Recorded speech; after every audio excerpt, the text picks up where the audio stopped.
Assalamualaikum warahmatullahi wabarakatuh. Salam sehat bahagia dan salam sejahtera untuk kita semuanya. Om Swastiastu, Namo Buddhaya, salam kebajikan. Bapak Ibu yang saya hormati, para widya iswara, pengampu pelatihan kepemimpinan administrator, khususnya agenda 1. Jumpa kembali dengan saya, Kristiana Widiawati. Kali ini saya akan sharing strategi pembelajaran agenda 1 pelatihan kepemimpinan administrator.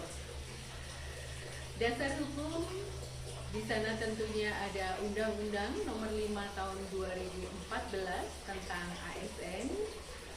Didukung juga dengan Peraturan Pemerintah Nomor 11 Tahun 2017 tentang manajemen PNS yang telah diubah dengan Peraturan Pemerintah Nomor 17 Tahun 2020. Di samping itu juga ada Peraturan Lembaga Administrasi Negara Nomor 5 Tahun 2022 tentang penyelenggaraan pelatihan struktural. Nah, bagaimana dengan pelatihan kepemimpinan administrator? Kompetensi yang akan dibangun dalam pelatihan kepemimpinan administrator ini adalah kompetensi manajemen kinerja.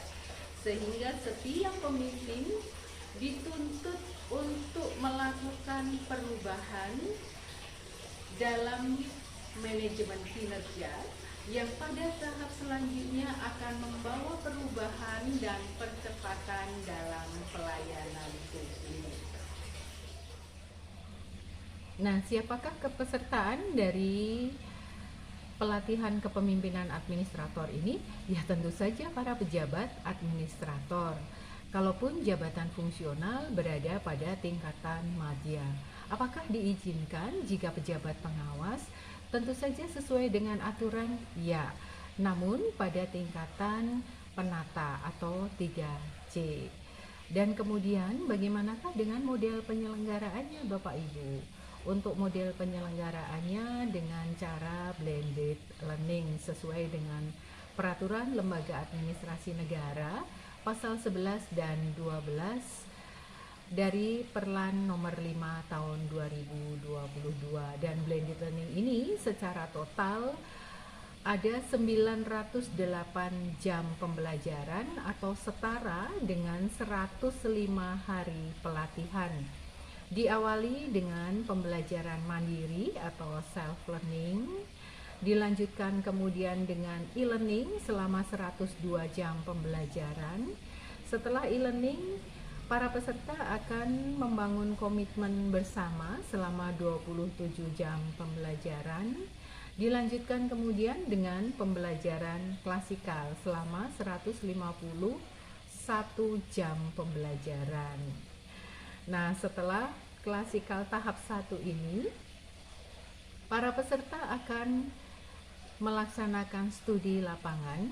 Diharapkan dari studi lapangan ini ada inovasi yang terinspirasi dari lokus yang dikunjungi. Yang pada tahap selanjutnya, para peserta ini akan mengaktualisasikan kepemimpinan kinerja di organisasi masing-masing dengan inovasi masing-masing tentunya. Dan setelah itu akan masuk di pembelajaran klasikal yang kedua selama 22 jam pembelajaran atau setara dengan 3 hari pelatihan. Sehingga secara keseluruhan untuk klasikal ini total adalah 797 jam pembelajaran. Jadi mulai klasikal tahap 1, aktualisasi kepemimpinan kinerja, dan klasikal tahap 2. Kemudian untuk pelaksanaan blended learning ini, apakah diizinkan dengan distance learning? Secara aturan pasal 17 dan pasal 18 dari Perlan 5, ya, diizinkan dilakukan secara distance learning apabila kondisi darurat. Dan sekarang Bapak Ibu, mari kita lihat kurikulumnya. Kurikulum terbagi menjadi 3, yaitu kurikulum mata pelatihan inti, di mana di sini peserta mulai dari belajar mandiri, self learning, e-learning, experiential learning, sampai di klasikal. Kemudian yang kedua, di sana ada kelompok mata pelatihan dasar. Dan yang ketiga adalah kelompok mata pelatihan penunjang. Untuk mata pelatihan dasar dan penunjang ini, peserta nantinya belajar mandiri atau self-learning. Bagaimana dengan kelompok mata pelatihan inti pada pelatihan kepemimpinan administrator ini? Yang pertama atau agenda 1, di sana ada kepemimpinan Pancasila dan nasionalisme. Ini yang lebih lanjut nanti akan saya share bagaimana untuk mendelivery ke peserta. Di kepemimpinan Pancasila dan nasionalisme, agenda 1 ini terdiri dari 2 mata pelatihan, yaitu wawasan kebangsaan, kepemimpinan Pancasila dan integritas. Dan yang kedua adalah bela negara, kepemimpinan Pancasila.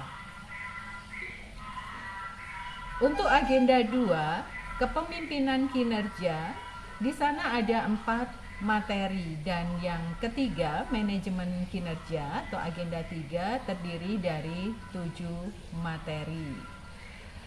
Agenda yang keempat, aktualisasi kepemimpinan kinerja, di dalamnya ada studi lapangan dan juga aksi perubahan.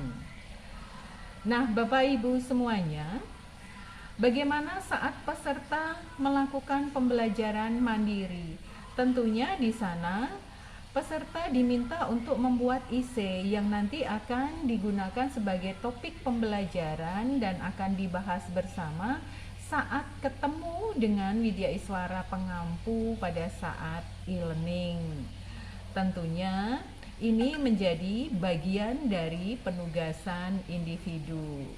Nah, pada saat e-learning agenda 1, setiap individu atau setiap peserta diberikan penugasan yang diarahkan untuk peserta mampu mengidentifikasi isu atau permasalahan yang berkaitan dengan implementasi kepemimpinan Pancasila dan nasionalisme dalam peningkatan kinerja di unit organisasinya.